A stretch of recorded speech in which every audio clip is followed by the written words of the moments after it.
Hello guys, అందరికీ నమస్తే. ఇంట్లో కూరగాయలు లేనప్పుడు చాలా త్వరగా కడుపు నిండా అన్నం తినే విధంగా సాంబార్ని ఏ విధంగా ప్రిపేర్ చేసుకుందామో మీతో అయితే షేర్ చేసుకుంటున్నాను అండి. మా ఇంట్లో అయితే ఒక 5 బెండకాయలు ఉన్నాయి. ఈ 5 బెండకాయలతోటి నేనైతే చారు చేయబోతున్నాను.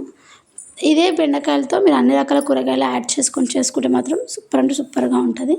ముందుగా అయితే సాంబార్ని ఏ విధంగా ప్రిపేర్ చేసుకుందామో చూద్దామా. ముందుగా అయితే సాంబార్ కోసం కొద్దిగా ఆయిల్ వేసుకొని పచ్చిమిర్చిని మధ్యలో కోసి యాడ్ చేసుకోండి. అలాగే ఆనియన్ కూడా యాడ్ చేసుకొని దూరగా వేయించుకొని అల్లం వెల్లుల్లి పేస్ట్ వేసి పచ్చివాసన పోయేంత వరకు కలిపేసుకోండి. ఈ విధంగా కలిపేసుకొని ఇప్పుడు కొత్తిమీర, పుదీనా, మునగాకు ఇలాంటివి లీవ్స్ అన్నీ యాడ్ చేసుకోండి. మునగాకు అనేది చాలా హెల్దీ. సపరేట్గా తినలేము కాబట్టి ఇలాంటప్పుడు యాడ్ చేసుకుంటే చాలా అంటే చాలా బాగుంటుంది. కొద్దిగా పసుపు యాడ్ చేసుకొని బెండకాయలని సన్నగా కోసేసి పోపుకైతే వేసుకోండి. నేను ఓన్లీ బెండకాయలు వేసుకుంటాను కదా, మీరు అన్ని రకాల కూరగాయలు కూడా యాడ్ చేసుకోండి. బెండకాయ అనేది అంతగా ఫ్రై చేయాల్సిన అవసరం లేదండి. నార్మల్గా ఫ్రై అయితే సరిపోతుంది, ఎందుకంటే చారులో అవి ఉడికిపోతాయి. ఇప్పుడు రుచికి సరిపడా కారం అయితే యాడ్ చేసుకోండి. కారం, ఉప్పు యాడ్ చేసుకొని ఒక్కసారి కలిపేసుకొని నేనైతే చింతపులుసుని ముందే పిండేసి పక్కకైతే పెట్టేసుకున్నాను. ఆ చింత రసాన్ని ఇప్పుడైతే యాడ్ చేసుకుంటున్నాను.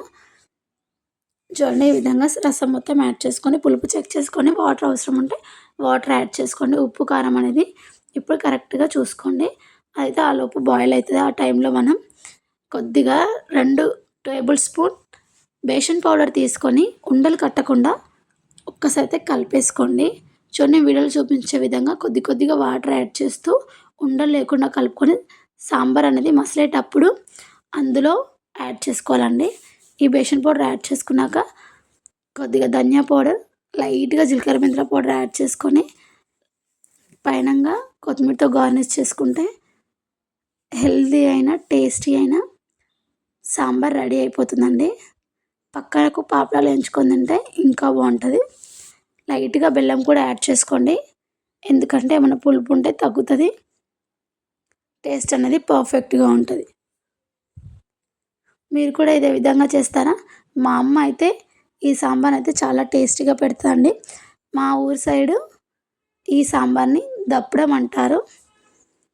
మేమైతే బెండకాయ చారు అంటాం. ఇక్కడ అత్త వాళ్ళ సైడ్, అమ్మ వాళ్ళ సైడ్ దప్పడం అంటారు. బేసన్ పౌడర్ లేకుండా నూకల పిండి కూడా యాడ్ చేసుకోవచ్చు. Thank you.